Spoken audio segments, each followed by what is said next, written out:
the day you're born, pretty much, you're on a side. If you're Louisville or you're Kentucky, you're red or you're blue. I'm a Cardinal fan, and she's the other. I'm a Cats fan. Why I gotta be an other? It's deeper than basketball. It's Lexington, Louisville. We can tell you everything about every game between the two schools for the last 25 years. It's just bragging rights. It's just U of K over U of L. Red versus blue. I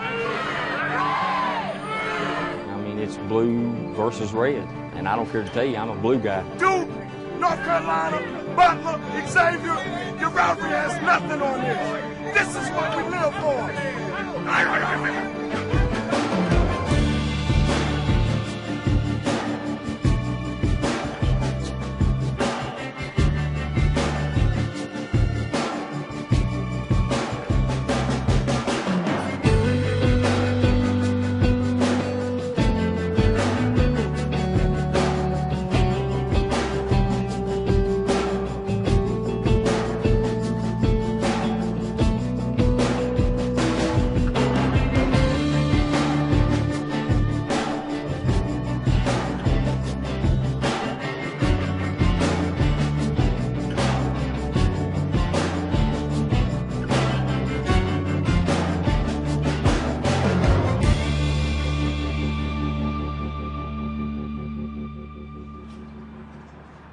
Everybody knows me as Boone. I started cutting hair when I was about 16 years old. And I just opened my barbershop 6 months ago in April. Red and black is, that's Louisville's colors. I mean, our college stands for it. I mean, everywhere you go, you see it. You know, and anybody who's from Louisville always represents it, even if they're somewhere else. You got Tom Cruise, heck of a Louisville fan. So what happens Can I finish naming the fans? Can I finish naming the productive people in society who are Louisville fans, who came from Louisville and are diehard Louisville fans? All my family is U of L, but actually I started like in Kentucky maybe about 14, 15 years ago when my mom died. In the midst of all that, she showed them I liked them. I like them, she would say. If she can like them and take all that flack, then I can stand in this city and wear this UK sweatshirt proudly. And that's why the red? And that's why we wear the red and we're proud of it. And we love our bird. That's our state bird. A Kentucky bird. Y'all bird is been a caged. cardinal. Y'all bird been caged for the last 26, 27 Okay, but what years. color is Please Kentucky's stop state it, man. We're a bird? wildcat running loose. How long have I been a barber? 10 years. Best move I ever made. Right now, we probably only have one Kentucky barber. And he's not too loud with it. The barbershop in which I just left, you know, they are diehard Louisville fans. And, you know, I'm boisterous. That's what I think so different about Louisville and Kentucky fans versus the rest of the fans in college basketball. We're fanatics. We're crazy. We go crazy over this. Paintsville's on the eastern tip of Kentucky, about 30 miles from the West Virginia border. Very seldom you find a piece of red in the area, and when you do, somebody's going to get harassed pretty good. It's 99% UK. Of course, I don't live in Louisville, and I've read some things where people talk about one guy, he lived on a block, and you know, they put out their flags in the fall, and he would put out a Kentucky flag, and they'd be 6 Louisville flags, and his one Kentucky flag. Well, at least he still had it. Yeah, that's true. Yeah, they didn't steal it, did they? That's a very good point, yeah. If you drove by my house, or if you do drive by, my Louisville flag is flying, and I had it up all season, football and basketball. And Final Four, Sunday morning, I got up to go outside. I lived between 2 churches, and someone had liberated my Louisville flags. I just got a hunch it had to be a UK fan. What do you think? Do you think that maybe somebody might have forgot to buy toilet paper last week? I actually had a guy come in and wanted me to frame the picture out of the newspaper of Christian Laettner making the shot. Oh, that's a tough one. And I told him no. You don't need money that bad. I don't need money that bad. That's right. Well, you know, that was our hometown boy that was trying to block that shot, John Pelfrey. Yeah, I know. Bless his heart. High school basketball's always been big, especially up here in the mountains. You know, basketball's a way of life in the state of Kentucky. It's like horses and bourbon. We've had 3 play for the University of Kentucky. John Pelfrey, he was Mr. Basketball in the state of Kentucky. Todd Tackett. And then in 2008, Landon Sloan signed with the University of Kentucky. As a matter of fact, he's on my staff now. I played at University of Kentucky the 2008-2009 season under Coach Billy Gillespie. Every kid in Eastern Kentucky wants to put on that uniform, and it was a great honor for me to be able to do that. I told you I was going to make you a player, and I'm going to be tough on your ass, but you got to make that. There's no difference in coaching the player. It's always a joy to coach him, but it's the prestige thing with a kid that plays for you, signed with the University of Kentucky.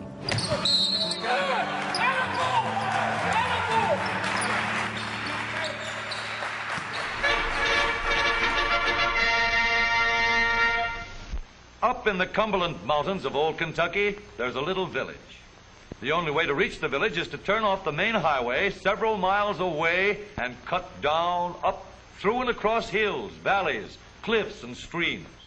Kentucky's always been a very poor state in many ways, educationally, economically, and the state hasn't had a lot to be proud of. Basketball is vital to Kentucky because there are enough social, educational, economic drawbacks here that there has to be something to rally people around. You could go in any barber shop, you could go in any drugstore. Every time you sat down, you'd hear them talk about Kentucky basketball. Well, basketball is important to Kentucky because this is what we have. This is what we've been bred to do from Adolph Rupp times. Adolph Rupp came here in 1930, and he built the best basketball program in the country, and that gave everybody in the state something that to be proud of, something they could say that we're the best, along with thoroughbred racing and the Kentucky Derby and bourbon whiskey. Here's something we're the best at. Coach Rupp at Kentucky, he made basketball a priority at the state school here, and consequently, I think it just kind of caught on. Small rural communities had very little to do. Church and school was the main source of entertainment and involvement. Many of them were too small to support football teams because of the numbers required, but about any school could have a basketball team. It's a cheap sport. All it takes is a goal. Sometimes the basket, you can hang it on the end of a barn. You can put some wire up there as a net, or you can put twine up there. You're ready to play.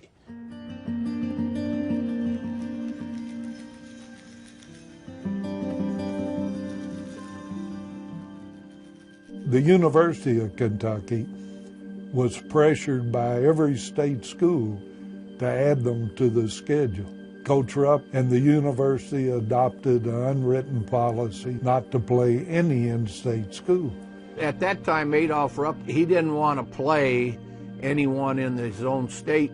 He didn't want to give them the recognition. He felt like it would hurt their recruiting and help other people's recruiting. He had developed the team as a nationally known team by playing national competition with teams like St. John's and Holy Cross, St. Louis. So the policy was developed to maintain that national presence. I think in those years, the University of Kentucky regarded itself as the University of Kentucky. You have to remember, University of Louisville was a metro city university. It was owned by the people of Louisville, but it was not in the state system. It was not funded with state dollars, and it did not get into the state system until the late 60s, actually 1968 legislature. Coach Rupp understood clearly his position of preeminence throughout the state, and frankly, the other state universities, including Louisville, had never really proved that they belonged on the same level as Kentucky. Everyone had an opinion of Rupp, and he was sort of revered in the state, but outside the border, there were a lot of people who took shots at him. Some people even went so far as to call him a racist, which he wasn't. Think about the fact that Wes Unsold almost came here, and Butch Beard almost came here. They ended up going to U of L. Why? Because there was a feeling that Coach Rupp was racist. Yet in the early 50s, St. John's and Solly Walker, who was an African American, played in the UKIT and played the intersectional game against Kentucky, and Coach Rupp went to the Phoenix Hotel and said that they would never get another business from the University of Kentucky if they didn't accept African American. People know the story about Texas Western and them being the first program to win a national championship with 5 black starters. Most people don't know that the second program to go to a Final Four with 5 Black Stars was Louisville in 1975. Louisville had been the first program south of the Mason-Dixon line to integrate. I think if you just look at the demographics of the fan bases, Louisville much more of an African-American percentage of fans, I think, than Kentucky, and that just goes to the demographics of the state. Kentucky's total population is 10% of African-American, and of that 10%, 80% live in the Louisville area. I think that really heightened the differences and the tensions for a long time. Like I said, I think it's gotten a lot better all the way around. It was kind of like the blacks cheered for U of L and the whites cheered for UK. Sounds kind of weird, funny, that's how it kind of was. UK fans called Louisville the Blackbirds for a long time. And if you go to message boards enough, UK message boards, you'll still see it come up every now and then. There was a racial element of it 40 years ago. I think, you know, and a lot of Kentucky fans, we wish that wasn't the case, but it's just true. I think one of the reasons why Louisville fans get mad at me, I guess, is how can you be a Kentucky fan?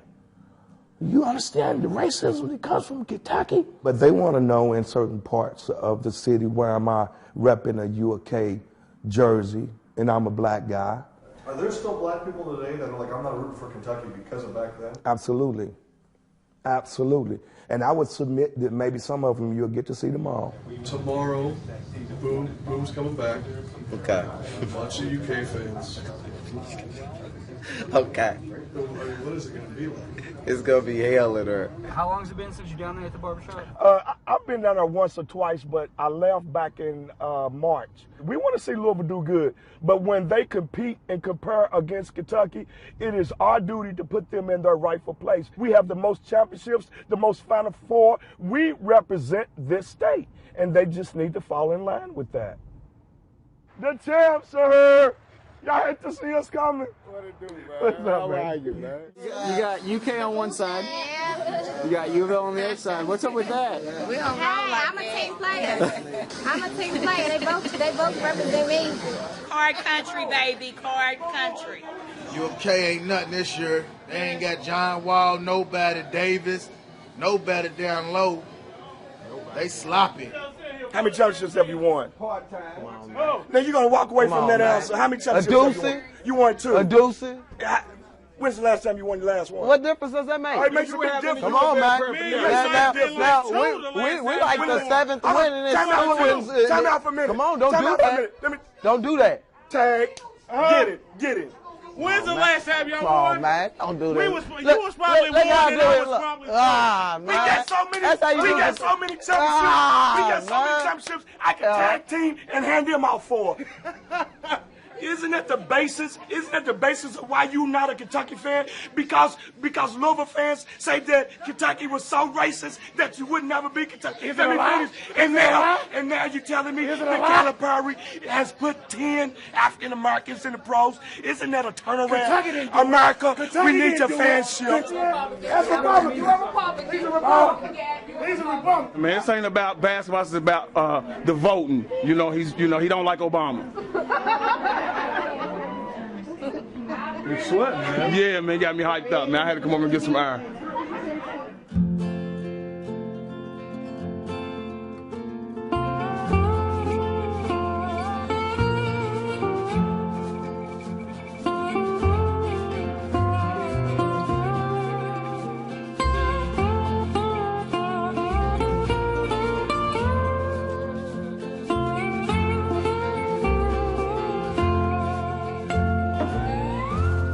Good game by Louisville, good game by UK. Refs were horrible. They cheated. Baby, why we cheat? No, that's a conspiracy. That's that you would even say it. Excuse my French, but you know we just whooped y'all literally. It's a conspiracy. With no questions asked. It's a conspiracy. And that's all I got to say Every about time the we come up here, it's always something. So now we cheat. They never respect the Okay, red. but bring it home. They can bring it to Louisville, we still gonna whoop their Never respect the red. What? Louisville all day. Blue all day. Like win some, lose some. We'll see him next year at the Yum Center. We'll see him at the Yum Center. Yeah, it's all good. It's all good. I had a fantastic time. Yeah, they did. First time at Rep Arena. I heard they used to call this Corrupt Arena, but yeah, I got a different feel today.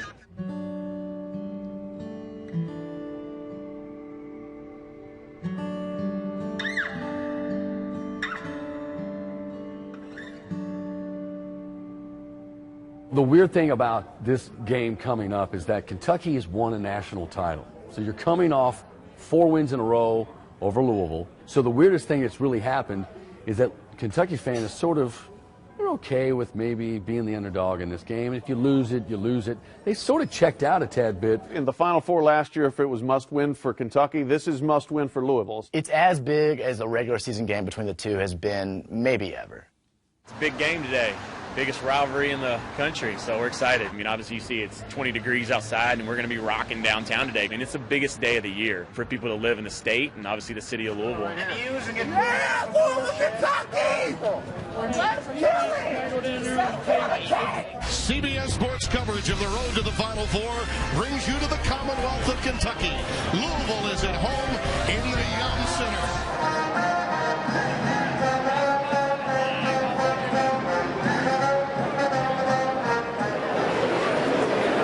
What can we expect today? For Kentucky, they're young and raw. Are they good enough to compete? But for Louisville, expectations and experience, are they good enough to win it all?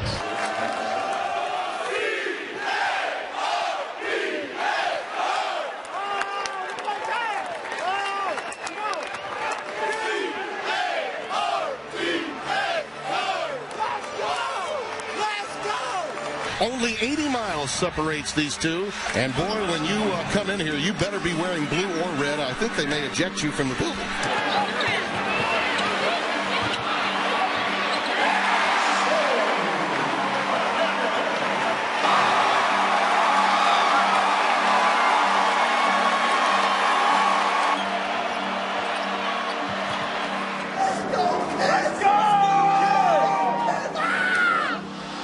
Goodwin in traffic, turns it over. Bohannon all the way to the right.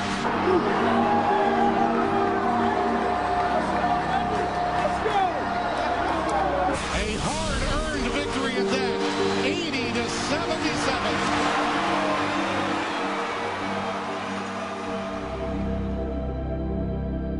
80-77. If somebody's going to be honest, I think the 0-4 thing really made a lot of people uncomfortable. The Louisville fan base definitely needed to see Rick beat Kentucky. If you're going to have a rivalry, that means that both sides have to win. Coaches understandably downplay those storylines. These guys are, as I said, very intense competitors and rightfully proud about what they've accomplished. So if you go through a losing streak to a rival, that has to, I would think, eat at the competitor in you.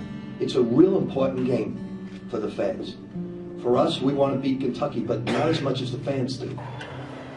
I think the culture of Kentucky is mountain-oriented. There's something about the mountains that's a part of all of us when we relate to being a Kentuckian. Louisville has always been like a separate island. I was never west of Lexington in my life. We didn't go to Louisville growing up.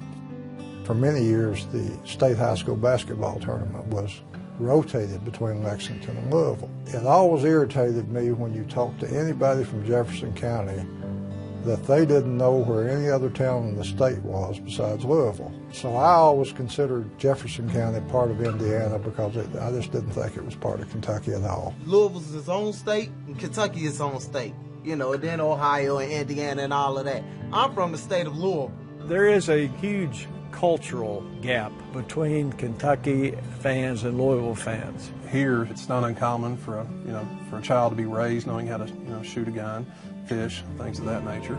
And there are people in more urban areas that the thoughts of letting a child 8 or 9 years old target shoot that's reprehensible. Kentucky is a farming kind of country kind of state.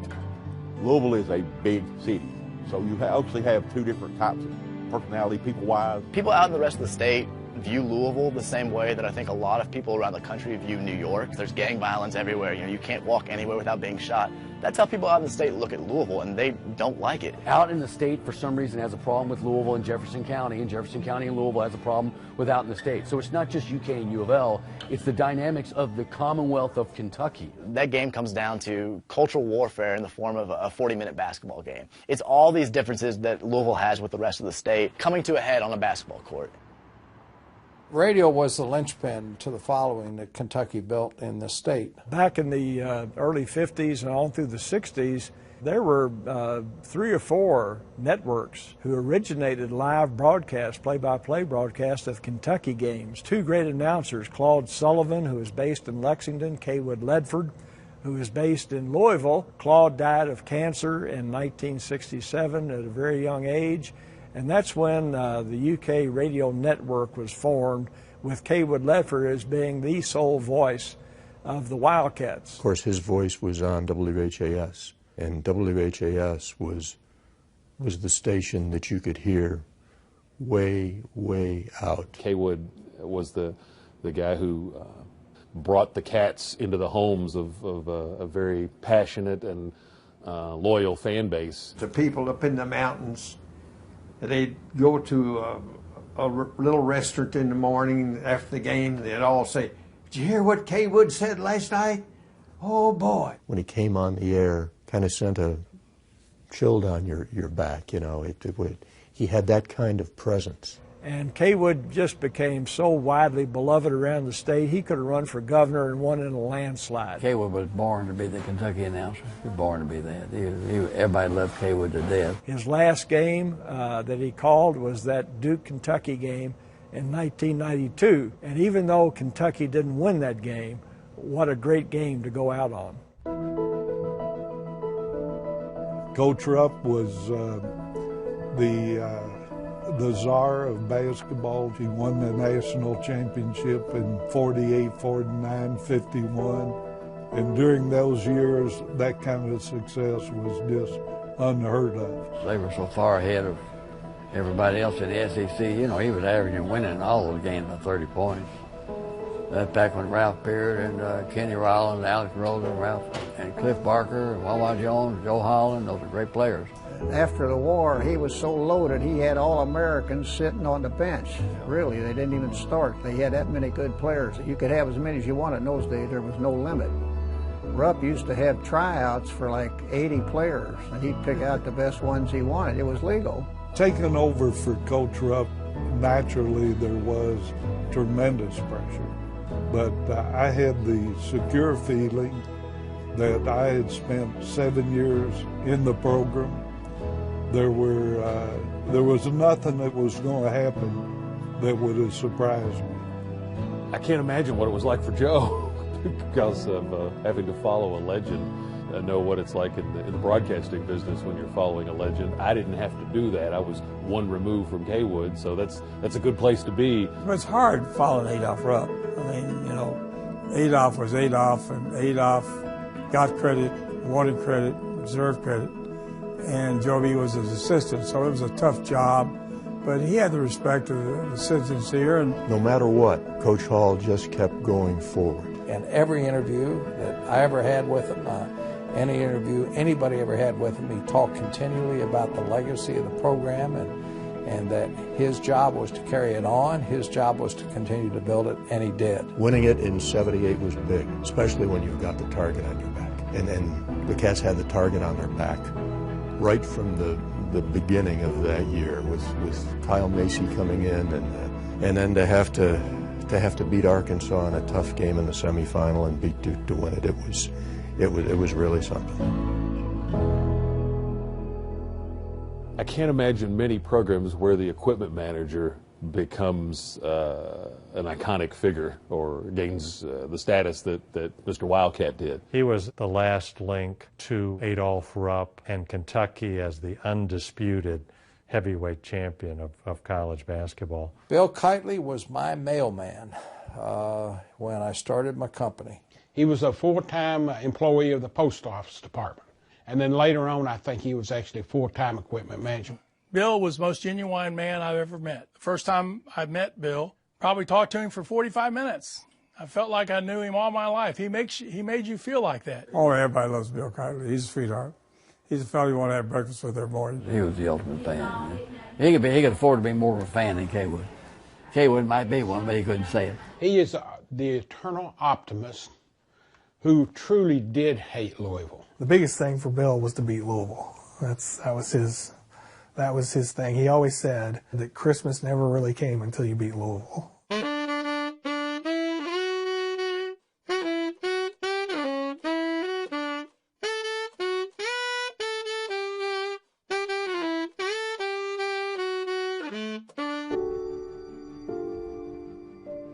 early in the development of Louisville's program. They were in the smaller college division, the NAIA. In '44, they hired Peck Hickman, and he got some Navy transfers during World War II. One of them was an All-American at Harvard, of all places, George Hopfuhrer. And he began to beat Indiana and Purdue and other good teams. I think the game that really started Louisville before Denny got here was the mid-'50s when they won the NIT in New York, Madison Square Garden. The NIT was the top tournament at that time. I think that really put Louisville on the map. I'd first become aware of Denny Crum when I was covering college basketball for Sports Illustrated in the late '60s and early '70s. He was young, charismatic, came from UCLA, was coached by Coach Wooden. And when he got here, he dominated. But when Denny came to town, you went to the Final Four right away in 1972. And that sort of ups the ante right at the outset. Denny had a mind. He had that John Wooden brain, and he brought the high post offense, which at that time, no three-point shot. That's what made a lot of Denny's teams so successful. An organized offense, but yet the players had the freedom to show their individual talents at the same time.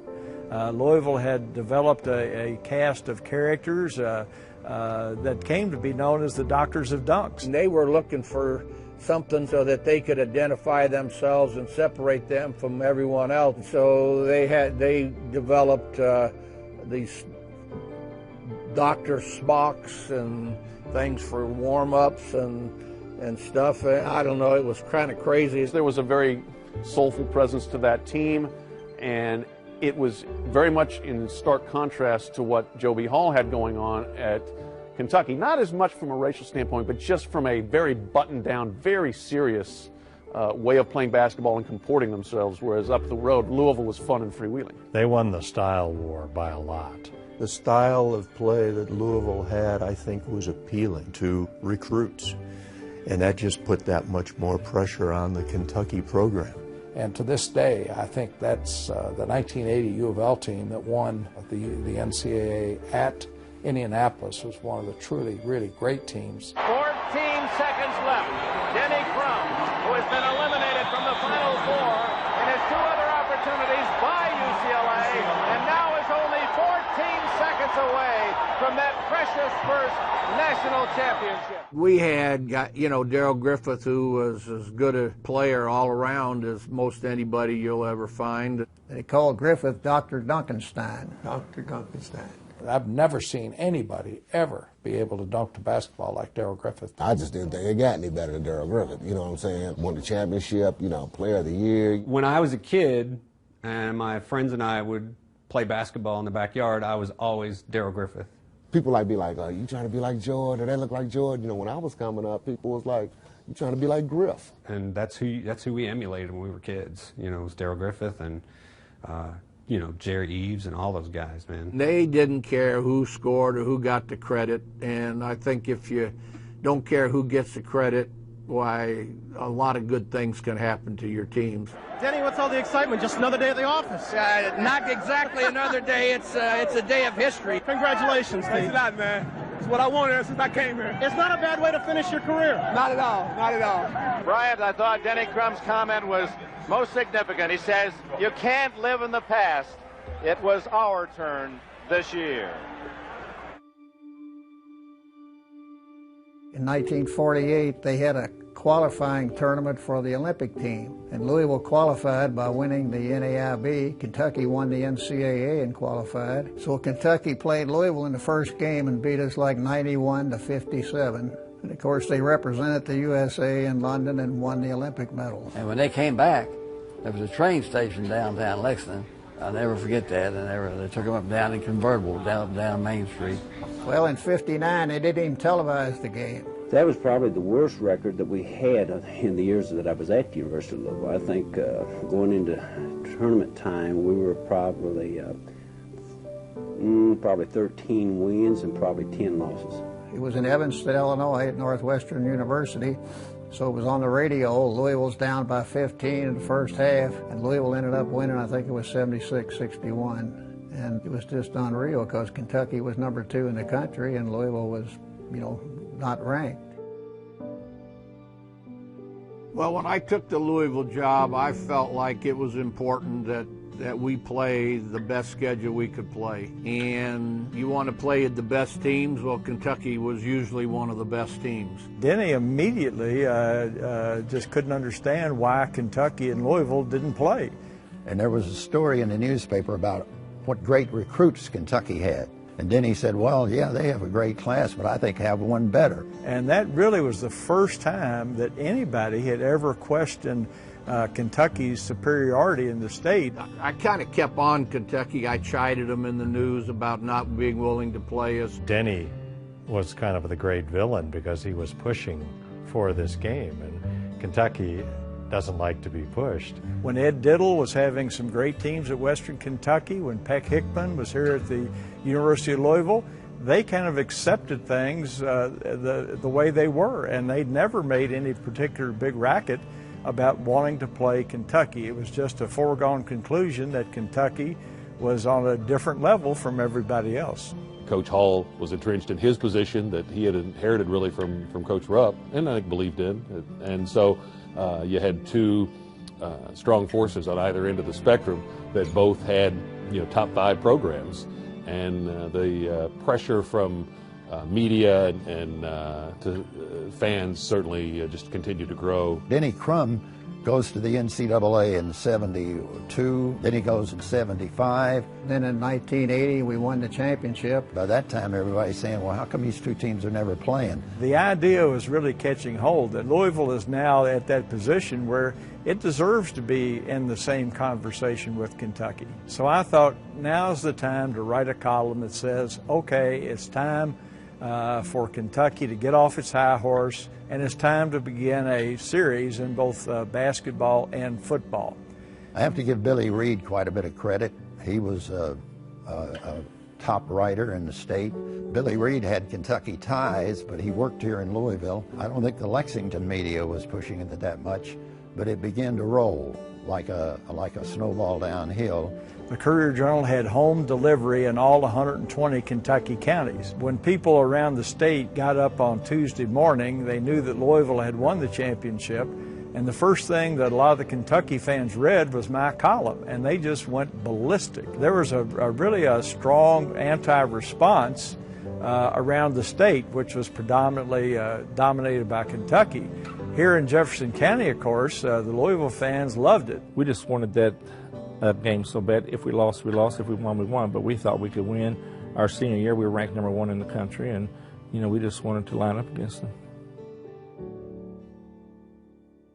A lot of people don't remember that in 1975, if Terry Howard, who was a 90+% free throw shooter, hadn't missed the front end of a 1-and-1, U of L would have been playing Kentucky in the final championship game and not UCLA. Yeah, the almost game, the biggest almost game of them all, 1975. They had to go to San Diego and play Coach John Wooden. The big feeling was that if Louisville beat UCLA, it could be an all-Kentucky final. Everything was going good. We were up almost the whole game, and it was just a super game.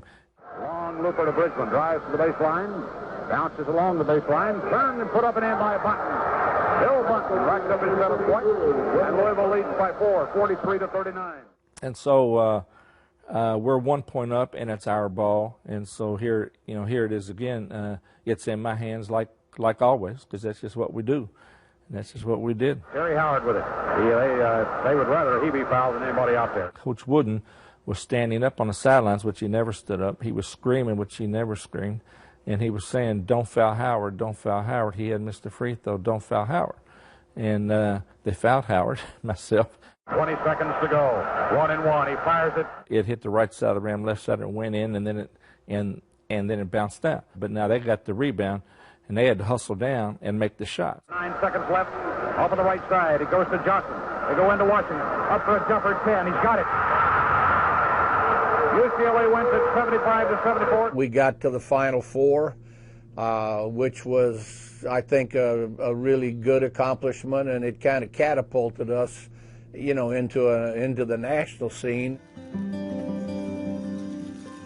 1982, I've never seen Louisville more excited. Everybody just assumed that Louisville and Kentucky were going to meet in that tournament. Louisville and Kentucky were both sent to a regional down in Nashville, Tennessee, and it looked like a meeting was inevitable. Kentucky was to play Middle Tennessee, and everybody thought, well, all Kentucky's got to do is show up, and they'll beat Middle Tennessee, and they'll be playing Louisville on Saturday. Middle cannot beat Kentucky. Can't do it, no way, unless Kentucky shoots almost 0%. The telephones are ringing off the hook. People got questions about everything. I get a call, a man says, Van. Now, I don't know whether this man was a crazy Kentucky fan or a crazy Louisville fan, but he was a crazy fan. He said, Van, I need to ask you a question.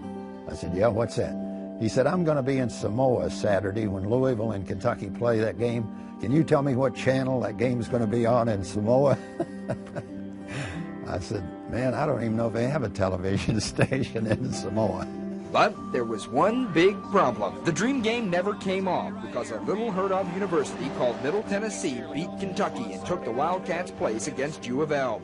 Everybody was just shocked by that. Joe Hall, I think his comment after the game was that Kentucky had lost its electrolytes. But people were really disappointed. I think a lot of people were, because they thought that was going to be the year, but they had to wait one more year before they finally got what came to be known as the dream game. The dream game was actually set up by CBS in the NCAA. That's what caused that game to be played. Finally, you had this meeting for the first time in 25 years, both in Knoxville and all over the state of Kentucky. The anticipation was overwhelming. Kentucky by 5. Easy. By easy. No, Louisville by 5. Okay, friend, I'll meet you right here Monday morning. If Kentucky loses to Louisville, are you going to hate Louisville more? No. I think they're my second favorite team. Still will be. Well, they've got me a hat made up here where on one side it's the Kentucky Wildcats, on the other side it's the U of L Cardinals. So I guess I'll have to wear it one way one half and the other way the other half. Louisville and Kentucky are finally going to play each other. But why the two schools do not play each other on a regularly scheduled basis is a touchy subject, as John Tesh found out. These two schools are so close, and they both have great basketball programs, yet... Could we dissolve here just a minute? They're afraid of you? Well, what did you ask them that? Well, we asked Coach Hall, and he wouldn't give you an answer, would he? Well, he tried to walk out in the interview, actually. Yeah, well, that's typical. Joe did not paint himself in the best light at that time, and it made Kentucky look weak, and it made them look scared. And then he really had the upper hand going into that game. It was quite a scene, the excitement and the expectation of what was going to happen. You almost kind of catch your breath just to see them warming up on the same court. You felt like you were witnessing history. Good afternoon, ladies and gentlemen, and welcome to the University of Tennessee for the championship game of the 1983 NCAA Mid-East Regional Basketball Tournament. If you remember the way that the press box was at Stokely Athletic Center, they walked up on a catwalk and the thing just shook. You were lucky if you walked out of there without a visual impairment of some kind, because the blue and the red are down there playing in solid orange everywhere. It was everything that you could possibly expect in a rivalry in sports. We want Big Blue! We want Big Blue! The night before, I thought, well, I wonder what it'd look like if I took a red coat and cut it in half and then a blue coat and matched them up. John Y. Brown, who was a Kentucky graduate, was the governor of the state of Kentucky, and he wore a sport coat that had blue on this side and down the sleeve and red on one other side down the sleeve. And he sat right at center court. Well, I think the crowd was sort of stunned. You know, the Kentucky fans didn't like it, figuring he was a UK alumnus, that he should be for them, and of course the Louisville fans loved it. He is wearing, as you can see, the split coat, the red and the blue. He sat on the Kentucky side the first half, now on the Louisville side in the second half. Louisville had a habit, that team and a lot of Denny's teams, of struggling in early parts of games to get it all together. They would always fall behind, but by the end of the game, here they'd come. And that's kind of the way that game shaped up. You know, it was a game that Kentucky seemed to have locked up and then let it get away. The tension was so thick you could cut it with a dull knife. 20 seconds. There it is. Jones blocked it. Kentucky will go. They got to go for the timeout. It was nip and tuck the whole way. We jumped ahead by 2, and then Masters from their team hit a shot. There goes Dirk. 2. They're going to have to get it out. Master, it'll count. Both teams played great basketball, but in the overtime, Louisville was able to get on a roll, and in the overtime, they played just about the finest 5 minutes or so of basketball you'll ever see a team play. Neither one of these teams have lost in overtime this year. You know, you talk about this being for the championship of the Mideast. I think the key is it the championship of Kentucky, which will be something they'll talk about much longer. Overtime started, and I think Louisville scored first, and then Kentucky scored, and then the world exploded. Milt and Lancaster just steal, dunk, and every steal and every dunk, it got louder and it got louder and it got louder. It was pretty hard because there was so much on the line. I mean, you're not just talking about playing Louisville here. You're talking about for the right to go to the Final Four. You got to give U of L credit. They come back and played a heck of a game. Well, who are you pulling for now? Houston. I'm very excited. We've been waiting for this day to let UK know that U of L's got it all. We whoop those pussycats. Meow, meow. I love it. I love it. How happy are you? Pretty happy. I was for Kentucky, but I'll take this. Are you going to root for the Cards now? You better believe it. Of course, if you're a Louisville fan, we beat them 12 points in overtime, so for you, that's had to be a dream come true. Probably not a dream game for Kentucky fans, but if you wanted to see both teams play, and it was probably a dream game for everyone.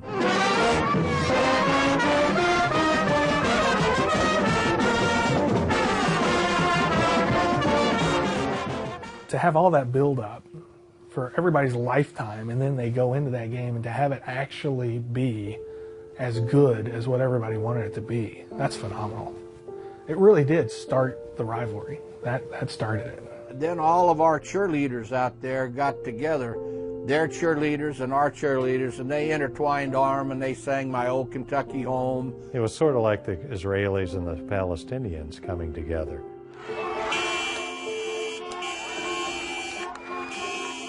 It was certainly a very, very emotional day for a lot of people in Kentucky who were invested heavily in basketball.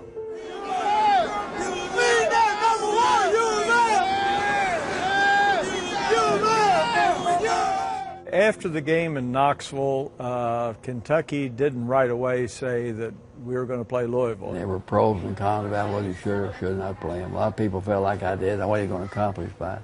And a lot of people felt like, why not? They're 80 miles up the road and they're in the top 10 all the time. Why don't you play each other? As usual, money stepped in. One of my goals when I took office was to have U of K play U of L. A week before I left office, I remember, oh my gosh, you know, I haven't done anything on that. And the chairman of the board of UK happened to be in my cabinet, Bill Sturgill. And so I called him the night before their board meeting, and I said, now, Bill, you promised me to get this game on. It needs to get on. And he said, well, Doc Singletary doesn't want it. And I said, now, Bill, I got the votes on that board. If you need me to come over there and vote. And he said, okay, Governor, I'll get it done. And he got it done. And I think it's a great rivalry. And finally, in the summer of 1983, they agreed to play a home-and-home series. Coach Crum had pushed hard for it. He wanted it, and he had it. And as it turned out, it wasn't going to be easy for him. It wasn't going to be easy at all. First 10 years of the series, it pretty much went Kentucky's way.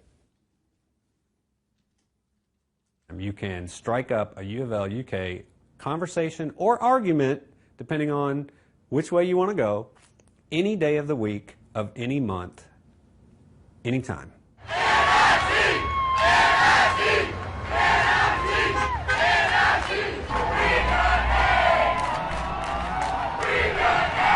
That game means so much. that game. Sometimes people, UK fans or U of L fans, all they really worry about is winning that one game, and the rest of the season, whatever happens, happens. But that one game is so important. Ask a fan, what do you want more, to beat UK or to win a national championship? You got some fans that say beat UK and go 2-30 in the entire season. So it's really like that out here. That game in December or that game in early January, you lose it, you're hearing about it for an entire year. It doesn't matter what your team does the rest of the year. We won the national championship in '98, but Louisville beat us by 3 at our place. And, I would come home and I would hear the, number 1 in the nation, number 2 in the state from people. That was a little annoying. Whether Kentucky wins or lose, I'll get a family member. They'll call me, and what about Louisville? And what about Louisville? And this and that. And oh, my God, the pandemonium in my family for Louisville. And of course, what's phenomenal about it is if we're not both top 10 teams, it's unusual. They're always very good. We're always very good. Yeah, there'll be ups and downs every now and then, not very often, but it really doesn't matter when they play. Even if the Wildcats should win by 15, they're not. Even if we're supposed to win by 15, they're not. It's always a good game. Everybody looks forward to it around here, and it really means something special around here.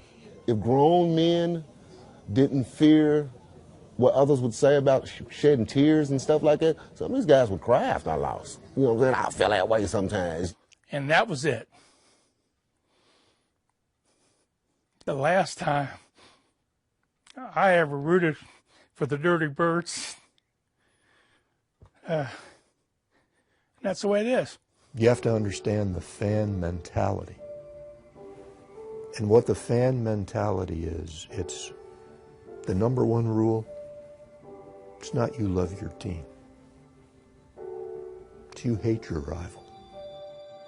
The constant, I guess, my team's better than your team. I mean, it is omnipresent, and my school has more class than your school, and my school does things the right way and yours doesn't, and we're funnier and we're smarter and our degrees are better and everything. I mean, it just permeates kind of every level. Of all the places I've been and all the rivalries that I've seen, and I coached 41 years, I can tell you there's none more intense than the Louisville-Kentucky rivalry. North Carolina Duke, the rivalry is based, I think, on the status of the programs and the competitiveness of the games.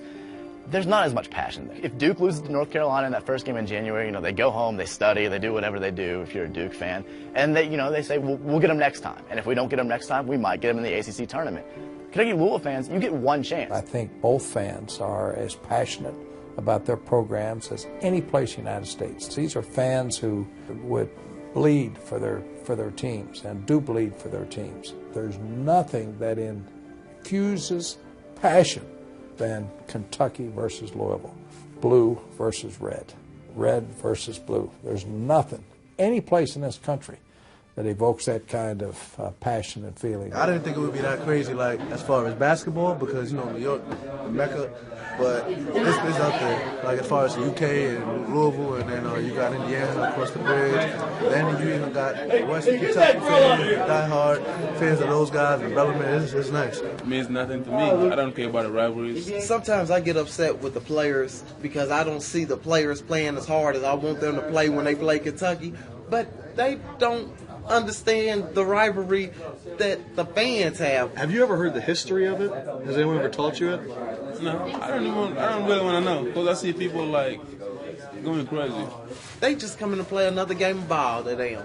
Basketball is just huge here. We don't have a pro team here, and so everybody just loves Louisville and Kentucky basketball. So this is great. I mean, it's fun for the fans. This is what you come to college for, and it's a great experience out here. What kind of fan is he going to be? Louisville. Throw up your L. Throw up your L, Avery. Throw them up. Come on. Nah, you got to use 2 fingers. Yeah, like that. Put them together. Ding. Put them together. Ding. Yeah. Say Louisville. Say Louisville.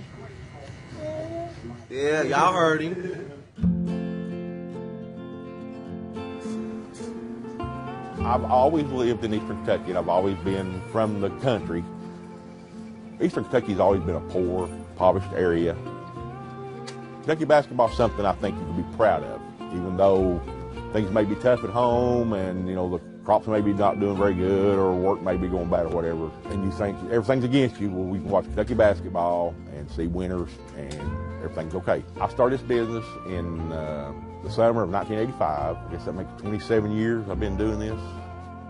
Been coming to work 5 or 6 days a week, sometimes 7 days a week ever since then.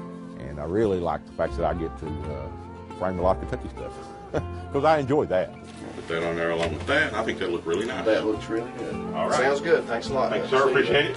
And I'll should have this probably about a week or so ago. Okay. Christmas time is my busiest season, but I make sure if I have to, I go home, watch the games, and come back to work.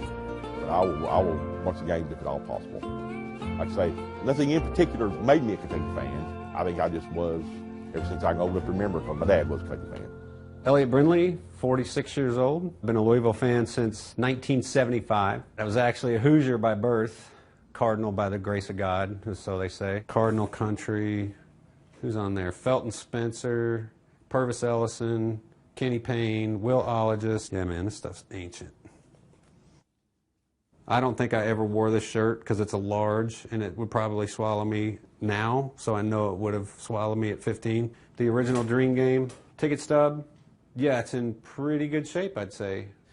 Really, the biggest memory I have is the first Dream Game when I was about 14 years old. I believe I was in late middle school or early high school. Miss Jones, do you have Elliot Brindley in your class? And I thought, oh my God, what did I do now? Can you send him to the office, please? And I thought, man, this is not going to end well. So I go up to the office and my dad's standing there. Bad news. He's got his trench coat on. I'm like, oh my God, they called him up here. I'm in huge trouble. And he pulls the tickets out. Went back to class, got my books, got in a car with my mother, my father, another couple, and we drove all the way to Knoxville, and that game was unbelievable game. I'll never forget it, ever. That's one of the defining moments of my sports history. My perception is that Louisville fans are just nasty people. They're the people that don't have anything constructive to say about anything. They're just looking to tear something down. First and foremost, I'm a Louisville fan. Second off, I'm a Kentucky hater. I don't care what game they play, I want them to lose. Kentucky fans ignore Louisville, and that upsets the Louisville fans. They just don't consider Louisville to be worthy to be in their thought process. They're people, they have UK hubcaps. They have a commode seat is UK. Towels they dry off with is UK. They wear blue and white clothes everywhere. They dress up like old cheerleaders. Both teams, both sides. You look in my closet, you're going to see Louisville, Kentucky hater, Louisville, Kentucky hater, Louisville. All right, that's all I dress. Also, in relations to Louisville, it's very important for Kentucky fans to say, we are better than you. Kentucky fans don't know anything about Kentucky basketball. Yeah, they might know their players, and they're real passionate about their team, but a lot of times you get to asking them some questions about other even SEC teams or, you know, what's going on around the rest of the country and stuff, and they really are not that knowledgeable to me. From my experiences, U of L fans are not completely diehard, sold to the bone fans. Being a Kentucky fan is a central part of who they are for a lot of them. Not all of them, but for a lot of them. It's more a major part of what they do. It's very comparable to religion. I think people have that one friend or those two friends who are so rational in every other aspect of life, but when religion comes into play, they can't think or speak or act or hear or think rationally, and that's the way UK fans are. Our fervor is described as almost religious, and the arena itself, Rupp Arena, is often described as a secular cathedral or temple or shrine. But I think what that says is that there's a spirit associated with it that is uplifting. And that's what's so important. When Eddie left, it was probably the lowest ebb of Kentucky basketball in history. An Emory air freight envelope broke open on a conveyor belt in Los Angeles full of cash. Address from the UK basketball office to the father of UK player Chris Mills. I remember when I heard about it, I think this was on a Saturday night, I could immediately see the future unfolding, and it wasn't a very pleasant future to contemplate. I was working for Sports Illustrated, as I said earlier, and we did a cover story called Kentucky Shame. It was kind of like a family legacy falling apart.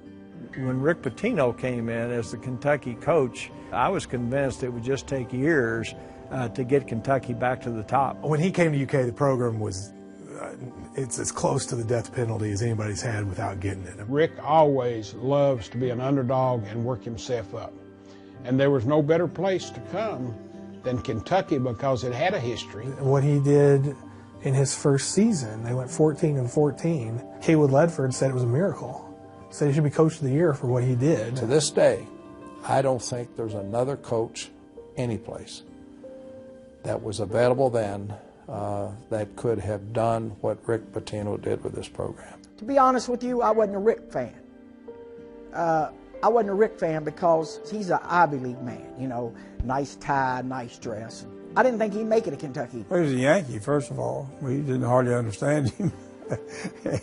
But once he started winning, we learned to appreciate him. He had committed to a philosophy, and that is that they were going to shoot threes like crazy, and they were going to press like crazy, and they were going to live and die with that. Don't wait and let them come to your body. Rotate up to the man and rotate down on the inside. All right, fellas.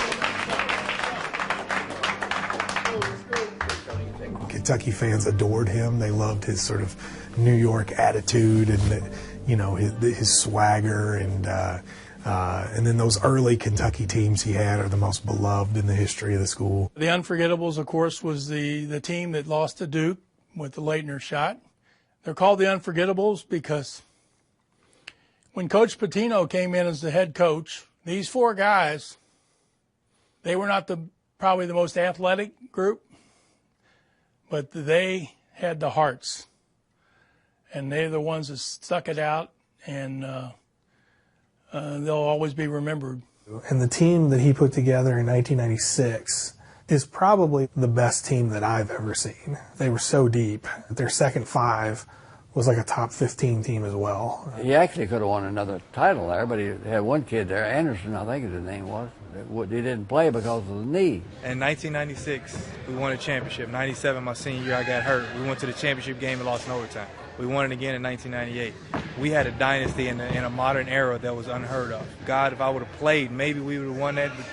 But I think we had a dynasty of a team that people could just look at and be like, this team is just unbelievable. That's why we were ranked number 1 or 2 in any polls of the best college team put together. So I was just proud to be a part of that moment in college basketball. You know, Louisville went through a little soft spot there 6-7 years. You know when it comes back to the recruiters they had. Denny's recruiting fell off some after he lost Wade Houston as a coach. You know, Wade went to Tennessee. We would have probably won another couple of national championships with Allen Houston. There's no doubt about it. This is a program that was the preeminent team in the 1980s, and then all of a sudden you go to the 1990s where you have guys who can't make a jump shot. You're losing 21 games in the regular season. Louisville fans were tired of losing, and they wanted a guy who could win, and where better are you going to go than Rick Pitino? He was weighing between, I think, Michigan and Louisville at that time, and the rumor was that he was going to take the Michigan job, which I preferred. I remember the day. It was in March of 2001, and I was in Philadelphia with Kentucky, which was getting ready to play in the Sweet 16. I said, Rick's going to Louisville. They're going to announce it today. I don't believe it. I don't believe it. They literally would not believe it until they saw it. Dean Smith wouldn't coach Duke. Mike Krzyzewski wouldn't coach Carolina. Clearly, Rick Pitino would not coach Louisville, and then he did. And so all that love that was there for him turned into hate. I think a lot of people felt like that he was Benedict Arnold. What gets forgotten, which is that that he went to the Celtics in between. He did not leave to take the Louisville job. He left to take the Boston Celtics job. If he had gone from Kentucky to Louisville, that would have been such an insult. But that's not what he did. It was ridiculous. I mean, it was to think about Rick Pitino standing on the other side after he won so many titles and after you hated him so much down the road, that he was actually going to be coaching your team? I mean, it was weird. He was the figure in Kentucky basketball, the guy who took them from the depths of probation, of the Sports Illustrated cover with Kentucky's shame, and really brought them back to national prominence. And then he leaves, and UK fans are thinking, it sucks, but it's okay. And then when he comes back, he comes to your biggest rival. It's a storyline that's still surreal 11 years after it sort of began. At the end of Tubby Smith's time and Billy Gillespie's time, Kentucky was not getting the very best players, and Kentucky wants the very best players. And Calipari did that. He restored that superiority in the manpower. Cal is a P.T. Barnum, a Pied Piper, and a hell of a basketball coach, all rolled into one. The one thing with Calipari, he's always on message, and the message is always to recruits. That is the way he thinks and operates all the time. Alex Poitras, can't believe it. 9 out of 10, 22 points, 5 rebounds, 4 for 5 from the line, and I'm all over him. Yeah, because I want him to be the best version of him, not just play good. Everything he says is calculated for effect, and everything he says is calculated to get the next bunch of recruits listening and saying, I want to play for that guy. He doesn't listen to rap. He doesn't know who Drake or Jay-Z is, but he gets them there because he knows that the players do. I think Kentucky fans always thought that celebrities were in the stands, but now there actually are. Well, Ashley Judd. She's from Lexington, and I don't think she technically is a star anymore. The results speak for themselves. He's done what he's telling these kids he's going to do. More Kentucky players have been drafted in the first round of the NBA draft over the past 30 years than any other program's ever done. He's a master motivator. He runs his practices like Coach Rupp used to. There's no assistant coaches on the floor. He stands in the middle of the floor, and he is the coach.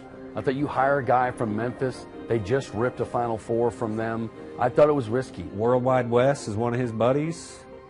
I don't know. He's either brilliant or he's a crook. Well, there's this assumption that Cal cheats, and fans, especially Louisville fans, are hoping that's true. I mean, they want it. They're sitting there like waiting for the thing to drop. I mean, look, if you've got national celebrities, movie stars, when Kentucky played Duke last week, Lil Wayne is sitting courtside cheering on Kentucky. Why does he need to give a few $1,000s to get some kid to come to school? He doesn't need to. Coach Calipari is just another amazing fit for University of Kentucky, which throughout the history we haven't had that many coaches. He just has it all, because coaching Kentucky basketball, it's not only grabbing your clipboard and being in a practice building with the guys, it's the community part, which is sometimes even much larger than the performance on the basketball. When Rick left Lexington, it was a divorce. Okay. And Lexington didn't replace the husband, all right? They tried, they dated around, Tubby, didn't work out. It wasn't Tubby's fault, wasn't their fault, it just didn't work out. Billy G was a disaster, didn't work out. They finally replaced Rick. That was the biggest thing, is that I think a lot of them have let the Rick thing go because they got remarried. Now they're sort of emotionally happy, so now they're okay with things. That Rick's down at Louisville, that's fine, that's okay, I'm happy for you. Louisville, I'm happy for you. We're remarried. Sometimes I think great coaches and athletes and teams need a great opponent to bring out the best in them. When Rick Pitino came in, he brought out the best in Denny Crum in a couple of those games. And when John Calipari came in, that was a whole new challenge for Rick Pitino. Cal infuriated Rick and re-energized Rick, both. Nobody could have written a book with this kind of intrigue. It's impossible to believe that Rick Pitino is the head coach of the University of Louisville, and now the head coach at UK is one of the guys that he grew up being one of the biggest rivals with. It's just, there's so many different storylines to play. It really is Shakespearean. Oh, boy. You know, this rivalry right now is not about Kentucky and Louisville. It's about two Italians. Calipari and Pitino hate each other. They can't say otherwise. I mean, they can act like they don't, but they do. Yeah, I can understand why you don't want to carry on a public feud, because that's counterproductive to what they're doing. But any pretense of friendly relationship is false. This thing, and again, I tease and say we don't send Christmas cards, but when my mother passed, he sent me a card and said that there's going to be a mass said for your mother. I don't care what you hear from anybody else. There is no love lost between those two individuals. Let's just say if one was drowning and the other was standing there and there was nobody around to witness it, you'd have one dead person. Well, I think if his name was McGillicuddy and I'm Patino, would never be brought up. But it's the Italian way. They always want to kill each other, you know, in the eyes of the public. Right. You know, they think this is some, you know, they think this is a mafia movie. It's a conspiracy. It's a rivalry. You've got two Italians. What do you expect? You take Calipari and Patino, you're not going to find a bigger rivalry there. You can spin that any way you want to. There's passion on both sides there. They're alpha males. They love the spotlight, both of them. If one guy's getting the spotlight and they're not, they're hyper competitive. They want it. You know, I mean, from that standpoint, they have really actually goosed the rivalry up significantly. They both want to be number one, and that's good. That's good for basketball in the state.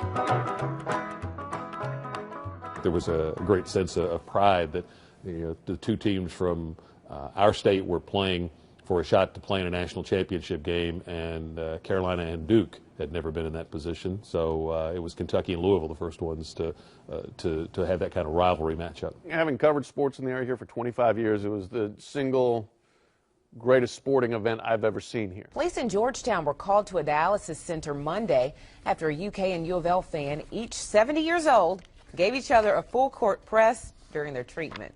The dialysis story is about as odd as I've ever heard. That week needed sort of a defining story that indicated just how crazy this rivalry is.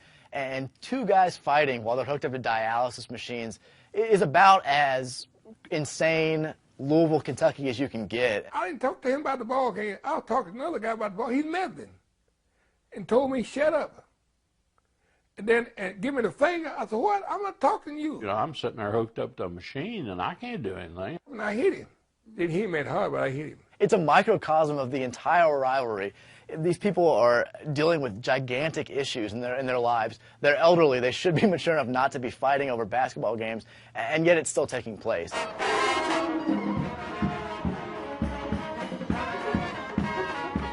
That's by 90. Louisville by 10, man. That's by 90. Louisville! Beat Louisville!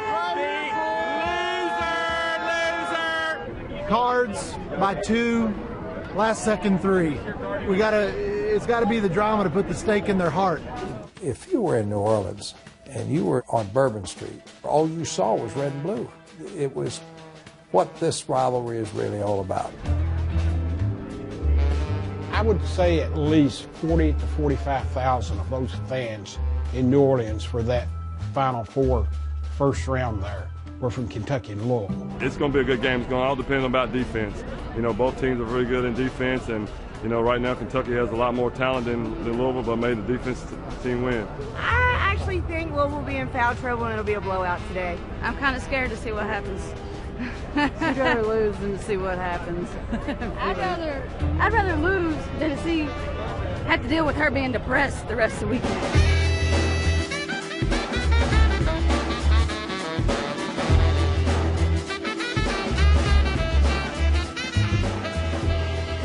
The Final Four was one of the greatest Final Fours that I was ever a part of. Kentucky was a very, very solid favorite to be the national champion. Louisville was just felt very fortunate to be there. I think there was heavy anxiety for Kentucky fans. What if we lose? We have the best team. There's no way we can lose this game. Louisville was playing more with house money. It's all red and blue inside the dome. It's Jang. He's got Davis behind him. Davis trying to defend. Jones comes over and blocks it. His Kentucky team set a record. Most blocks in a season. Lamb with the baseliner in Kentucky. 3 for 3 to open the game. Bohannon, pull up, jumper. Oh, my goodness. Blackshear. Timeout, Kentucky.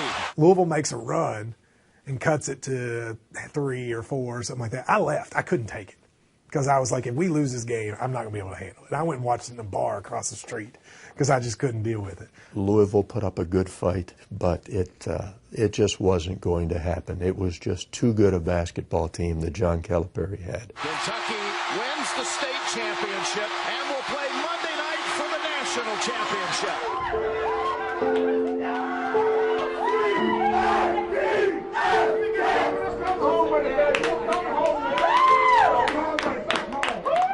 It's our fans. Our fans are great to us, and we just go ahead and play ball. Our fans travel a long way, and we want to go ahead and give them a show and give them what they want. It was the national championship. It was fun for a lot of reasons. It probably wasn't as much fun after the game for Louisville, but to be there with Kentucky, Louisville, and then Kansas and Ohio State, that's about as blue blood as you can get. And for Kentucky fans, I don't know many that can say they ever had a better moment. We've waited a long time for this 8th national championship, and that's the national championship ring. The championship game was a testimony to Coach Calipari. It was a game where his superstar, Anthony Davis, had 1 basket and was still the star of the game. I always sort of enjoy, just on a personal level, somebody that can really impact a game without scoring a lot, because it doesn't happen a lot, and it sort of makes the point about basketball being a team game. Calipari thrives on one and dones. I love him. I wouldn't want a 4 or 5 year recruit. Give some time to be lazy. You know you got to work because somebody else is coming in to take your spot. Calipari has the belief that if you give me the best players in the country, I'll win, regardless of whether they're freshmen or seniors. It's not a one and done. He goes and gets the best talent. Someone's going to get him. So when they say it's about one and done, no, he's just going to get the best talented players. If they're good to leave, then they do. If they don't, they stay another year or 2. I wish they had that one and done when I came out of high school. I would have done it too. I can't pull for anybody that's got 6 1 and outs. I can't. I like guys who come and stay 2, 3, 4 years, learn the city, learn the campus, learn the people, and then move on. And then when they get their degree, they'll be extremely proud of it. There's 2 parts of this. My option is to recruit players that aren't quite good enough, or to convince young people to stay when they should leave. 2 things is actually a downside. For me personally, they don't stay long enough to get really, you just get attached to them and start to enjoy them as players, and then they're gone. In 4 years, you learn to really care about people. You get to know their families, their sisters, their background, their habits. You get to know their good parts and bad parts about them, everything, and you care for them. Louisville fans know the backstories of every one of their players. I mean, this story about Peyton Siva sort of saving his dad's life when he was 13 years old only came out in his junior season. Had he left after his freshman year, Louisville fans would never know it. And that's what UK fans know about their players. They know the simple stuff, and then they go to the NBA, and that's it. Calipari said, last year we lost because we didn't have team chemistry. What is a team? A team is 5 players who play together as a unit. They had good athletes. They shouldn't have been selfish. They should have come together. I know it broke their heart when Robert Morris just stormed the court like they just won a national championship. Oh man, that feels so good. People outside of the UK fan base acted like UK fans were going to go crazy. They went crazy the Friday night they lost to Vandy. I think everybody was confident enough that last year was kind of a bit of an aberration, that they just wiped last year out of their mind. It didn't happen. If, and I've posed this question to many UK fans, if it means having an NIT appearance every 4 years, if you go regional final, Final Four, national championship, and then you have to make an NIT appearance, would you do that? I've had 100% say yes. What do you think Louisville's chances are this year of winning the championship? I think they're the favorite. I mean, I think they're going to probably win. They're playing the best of anybody. They got the most mature team in the thing, so I think they're probably the favorite. The best team doesn't always win. I think the best team probably wins about half the time. Kentucky was the best team last year and won, so the odds would suggest this year the best team doesn't win, so that's what I'm hoping for. But I do think they're the best team, at least now. I can't watch them play. at all because they're going to win, and I hate that they're going to win. They're just so Louisville, and their fans, they're all drunk from the start to the finish with their tattoos, and they're screaming, and they're yelling, and I'm so over it. And you know, I hate Duke. I mean, I hate Duke. But if they play Louisville, I'm a Cameron crazy this weekend. I'll paint my face, I'll jump up and down, you know, I'll do whatever, because we've got to have Louisville lose. What y'all got plans to win the NIT next year? Y'all seeking y'all revenge on Robert Morris? So who's going to be more of a letdown? The fact that Kentucky lost against Robert Morris, or the fact that the number one overall team, or the fact that the number one overall team does not pull it out going into the season? Number 3 in the nation, man. What was their number in recruit class? 1. No, 1. 1, 3. No one the same season Come on, they man, was that's a in the recipe NIT. for success. I think our championships is the fact that Kentucky doesn't do well. It's not our championship at all. Yes, it is. It's not our championship. Yes, it is. I didn't even watch the Robert Morris game. I did.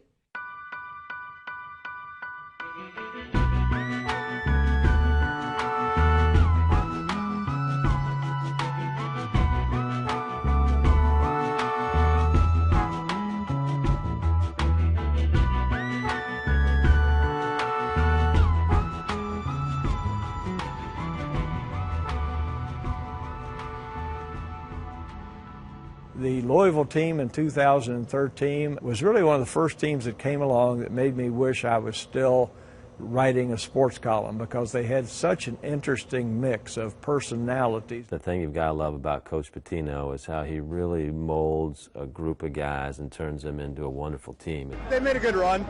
They made it to what, Final Four last year? Then we beat them.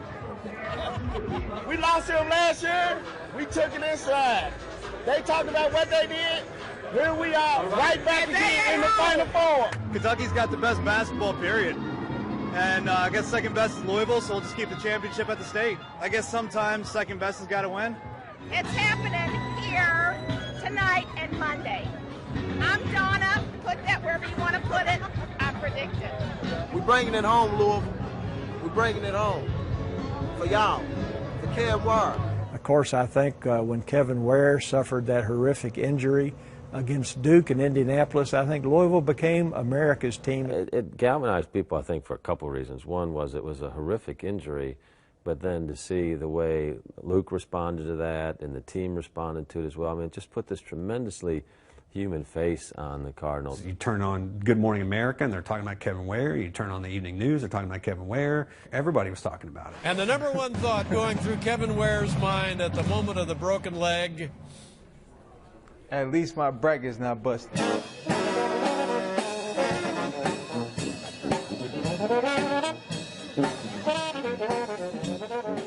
Louisville had a tremendous year, and the Michigan game just showed what the Cards were made of. You couldn't ask for any better of a championship game, the way those two teams went back and forth. Go Cards, baby. We're going to win it. Playing with inspiration, motivation. Number 1 in the nation. I'm thinking we'll be national champs in a couple hours, but I'm really nervous right now.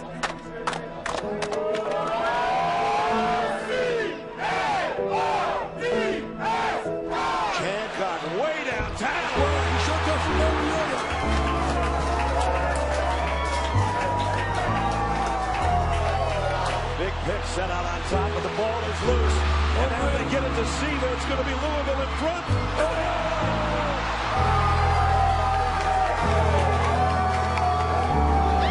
And the Louisville Cardinals are the 75th NCAA college basketball champions.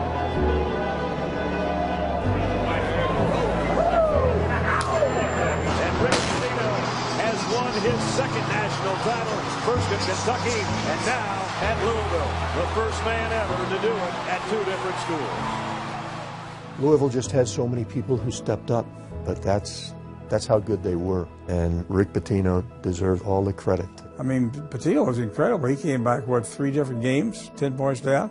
He sort of established the character of that team. I think nationally, the publicity it brought to U of L, how they really cared for this young man and how they rallied behind him. It was a great story. It was sort of like a worst case scenario for Kentucky, because they not only were very good and won the national championship, they also had the best human interest story with Kevin Ware. So they had it all. Everything seemed like it fell in place. Just like, the Ware kid breaking his leg, and you're thinking, oh my goodness, that should devastate him. Well, what happens next game? Walk-on comes out and hits 2 threes when they're down to Wichita State. And brings up, helps them come back. So everything was just aligned for them just right, like it did for us the year before that. My first response to myself was, man, Louisville think they are getting closer to us. What? We got to do something. We got to step it up. We can't have 2 or 3 more seasons like the one we just had. Louisville going to think they own the state. That's what I thought first. What are we going to do to show them that they're not?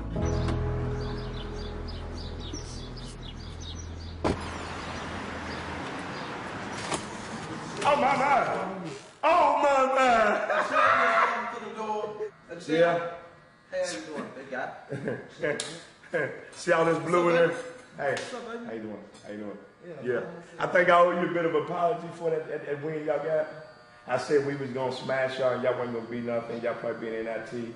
Y'all made us eat our words, but... it's kind of like the opposite way. But I'm going to use a line from Louisville fans, so don't hate on me. Wait till next year. Wait till next season. You got one coming. Y'all been on the losing end for so long, now you're on the winning end. We get to say it, wait till next year with our one and dones.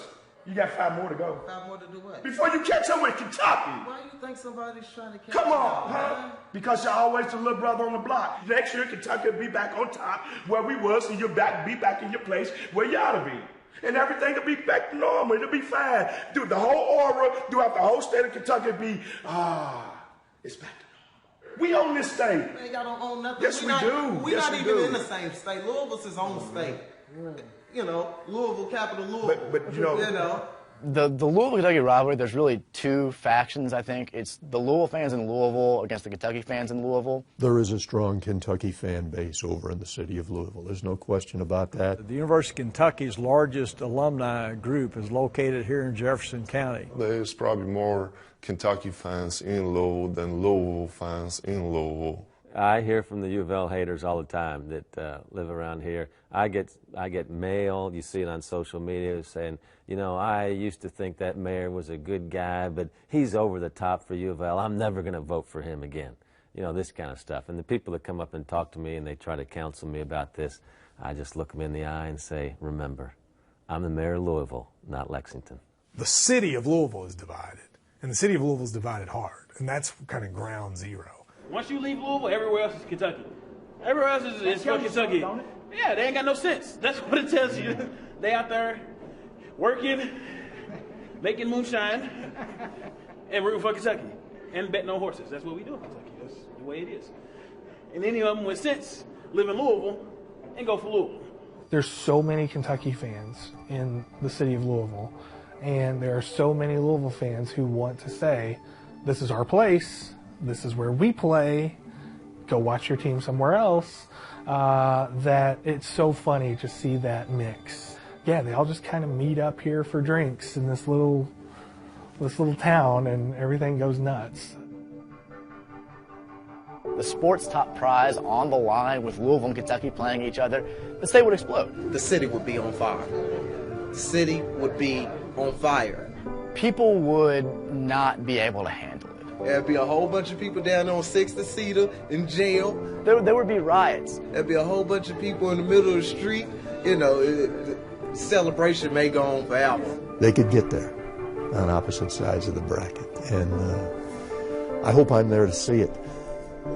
I've been fortunate to see a lot of great games between the two schools with so much on the line. Going to the Final Four, playing in the Final Four, but to play for the championship, that would top it all. As a state, we are pretty much the kings of basketball right now. If you want to talk college basketball, it's not in Chapel Hill, it's not Tobacco Road, it's the state of Kentucky right now. Give me another state that wins a national championship one year with one team and a national championship the next year with another team, and then as you go into 2014, it could be again one of those two again. Kentucky has this class of freshmen that, you know, is it the best class ever? And Louisville has, they're the defending national champion with most of those players back. And I think that's what gets everybody so excited in Kentucky about college basketball, is kind of having these discussions on which way it's going to go. And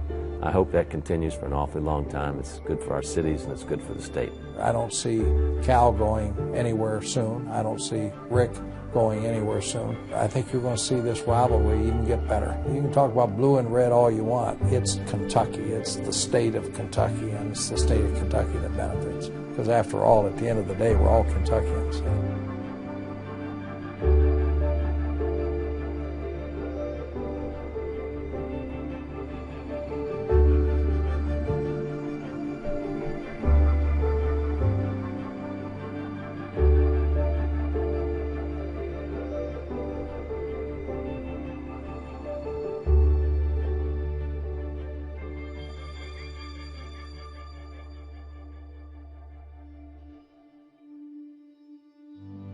This win also made Coach Pitino the first coach in history to win the championship at two different schools. And